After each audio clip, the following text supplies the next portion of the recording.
So, if you are someone that is looking at getting a mentor in your career, especially as a techie, and you're kind of struggling at that, then this video is for you. It's something that I've struggled with. So, first of all, don't think you're alone because you're not alone. Everybody at some point in their lives struggled with trying to get a mentor. And honestly, from how I see it, I feel like it's usually how you approach people. One thing you should know is that the person that you're trying to approach to mentor you is being mentored by someone else or needs someone else to mentor him or her so they can keep growing, right? So your mentor has a mentor who has a mentor.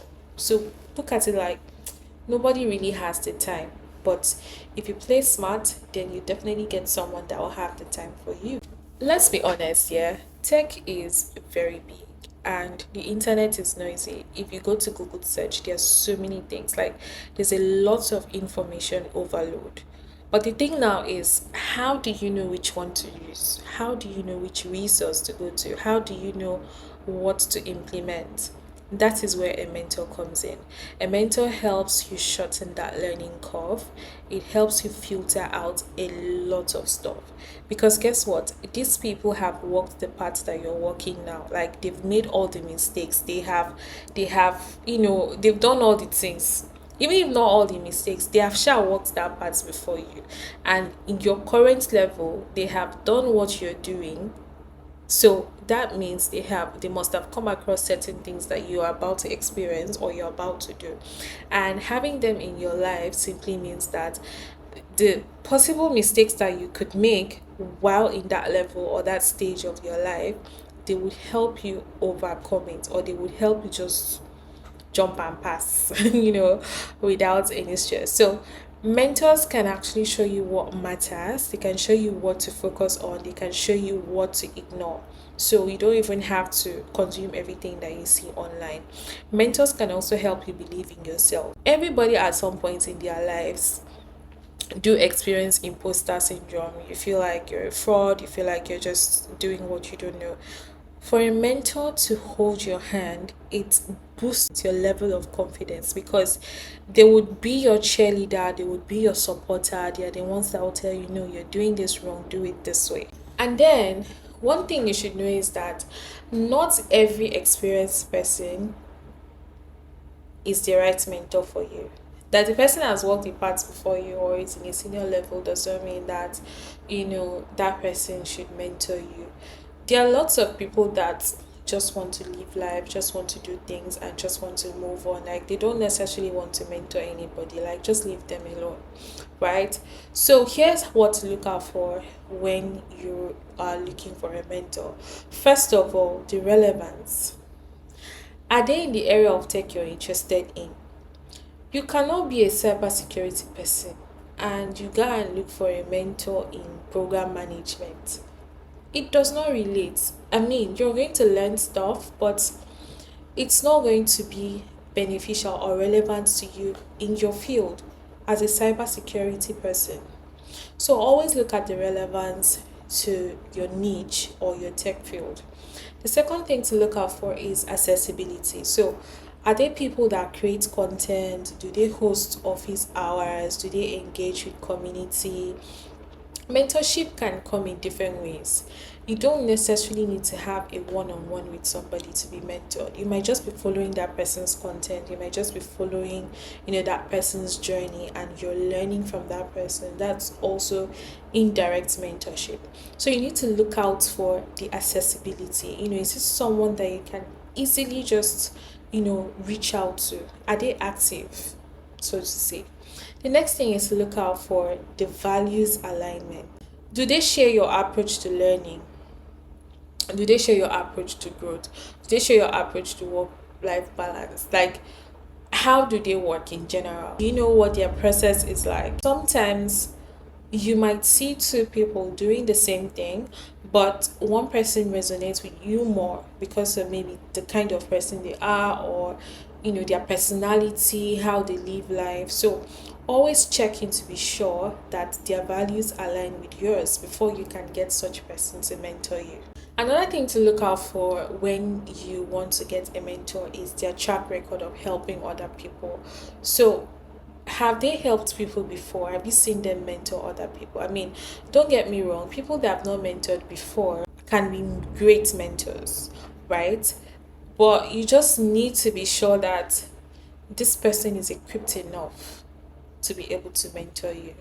So like the person might not necessarily just mentor other people. Like could be like you're the first mentee, but just ensure that whoever it is you're choosing as a mentor is someone that is empathic enough, someone that is patient enough. Because trust me, mentees will stress you out. Even mentors will stress you out.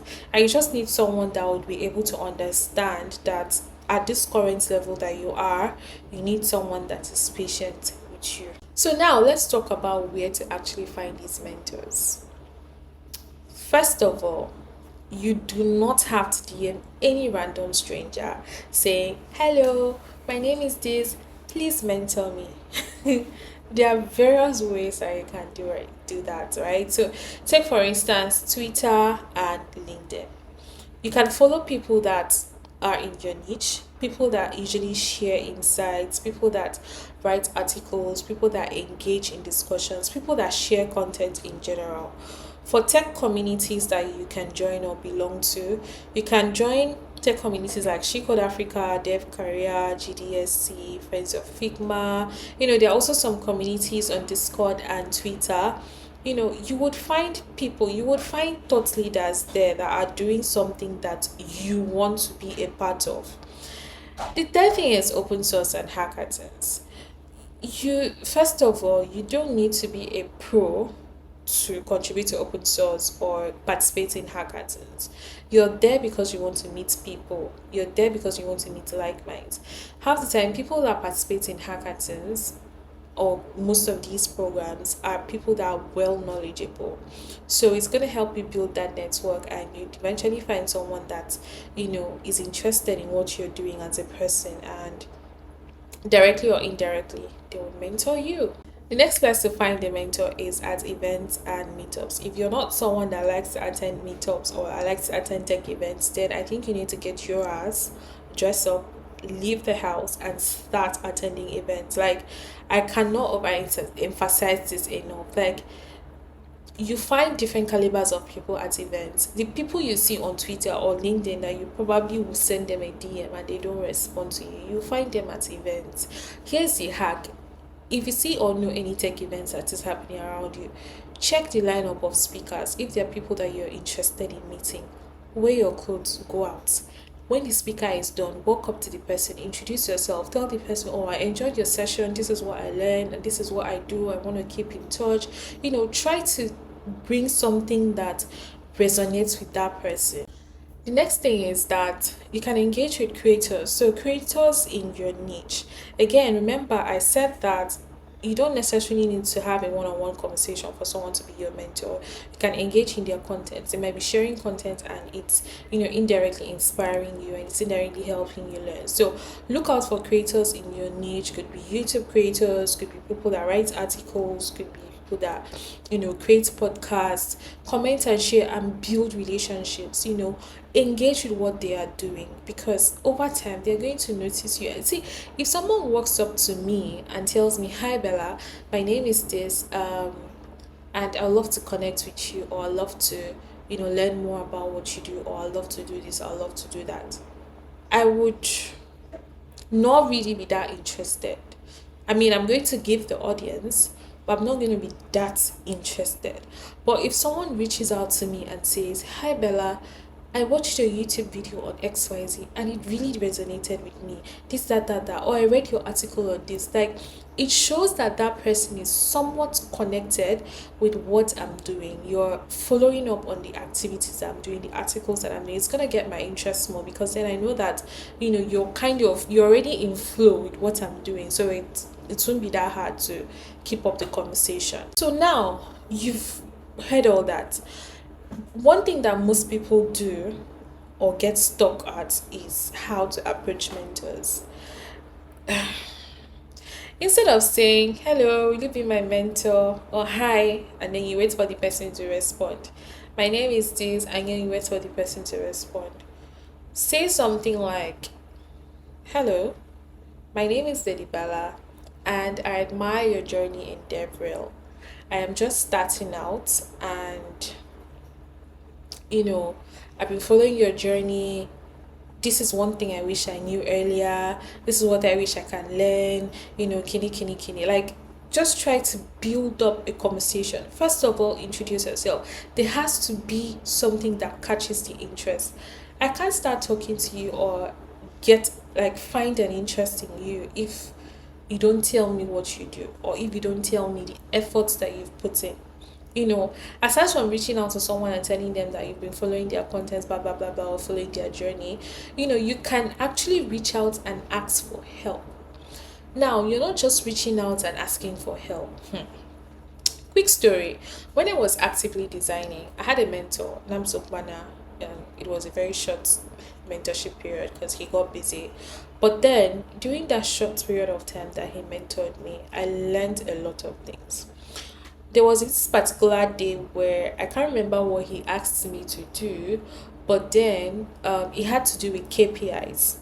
And I was just starting out, like, what did I know? I didn't even know how to Google. I didn't even know how to, like, nothing. I'm just still my life. So, he gave me a task to do, something that had to do with KPIs.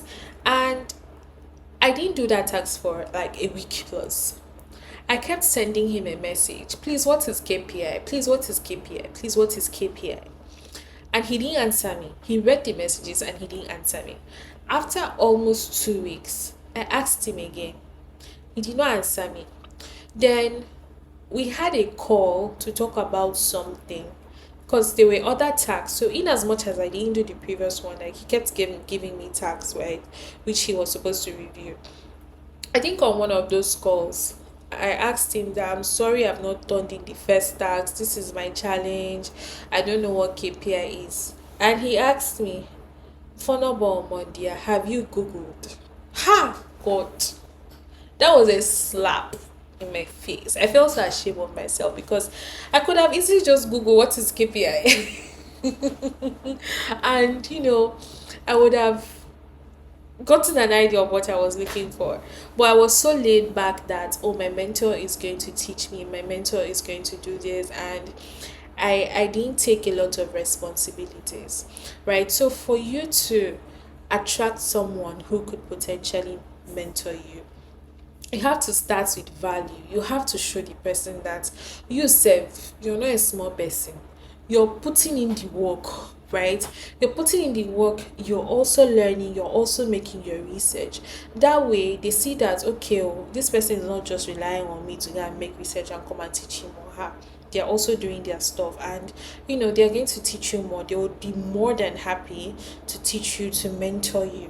Right? So always start with value, not pressure. Remember that mentorship grows out from mutual respect and not a formal title. Someone does not need to become your mentor immediately. With time, as it progresses and as they see the amount of work that you've put in, they will definitely progress to that level where they say, okay, I can pick this one as my mentee. And then once someone agrees to be your mentor, do not come and start stressing the person, right? The person is here to help your life. Don't stress the person. Don't make the person's work difficult. Do your research, do your assignments, reach out, stop them. In fact, if you see any valuable thing that would be useful to them as well, share, right? Because again, you're sharing knowledge, you're sharing value, and that's what keeps that relationship.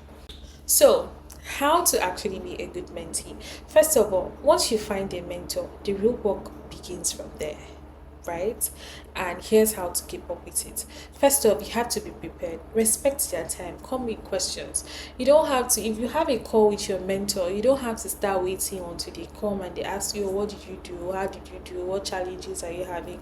Come with your questions. If you have 15 to 20 minutes to speak to that person, have at least 5 questions that you want to ask from the challenges you're facing, or maybe they gave you an assignment or they gave you something to read up on. Come prepared. Ask them questions, bombard them with questions. Let them be the one to say, it's okay, it's okay, it's okay. The second thing you need to do is take actions. Whatever they share with you, implement them. implement those things and then constantly update them. No matter how good you get, you don't make any mistakes and all of that. Whenever they share an update with you, or whenever they share something with you, give them live updates. Oh, I just did this, or I didn't do this, I didn't do that, and take actions on time. Thirdly, you have to be consistent. Even if you're having a session with this person once a month, or you're not having a session, or just always try to do your check-in progress. It doesn't have to be something serious. It just has to be enough for them to know that you're still being consistent at what you're doing. I feel that a lot of these things, that is why I can personally relate, and I can tell you categorically that if you do these things, you'd be able to not just attract a mentor, but keep a mentor. And lastly, give value. Like I've been saying this from the beginning of this video till now. Share their content, recommend them to people, offer to help them with small tasks. If you see resources that will be valuable to them, share it. That the more you do that, the more it gives them a soft spot about you, right? Such that, I mean, they cannot see any bad thing around it. So if opportunity comes, you're the first in mind, right? So understand that mentorship is a two-way street. I teach you, you teach me. There are things you know that I don't know, there are things I know that you don't know. So always try to provide value at every stage. Do not say that, oh, this person is already higher than me, this one, that one, what can I possibly learn from this person? There are thousands of things that they can learn from you. So always do that. So, my loves, that's your mentorship roadmap. So, from why you need one to how to find the right one and how to grow your relationship with your mentor. So, I hope this video has helped you. If it has helped you, drop a love in the comments and let me also know, you know, if you're currently searching for a mentor, how you're currently searching for a mentor, and the challenges you're having if you are currently struggling with it. Don't forget to subscribe, like, share this video with someone that you think this would be valuable to. And until my next one, bye.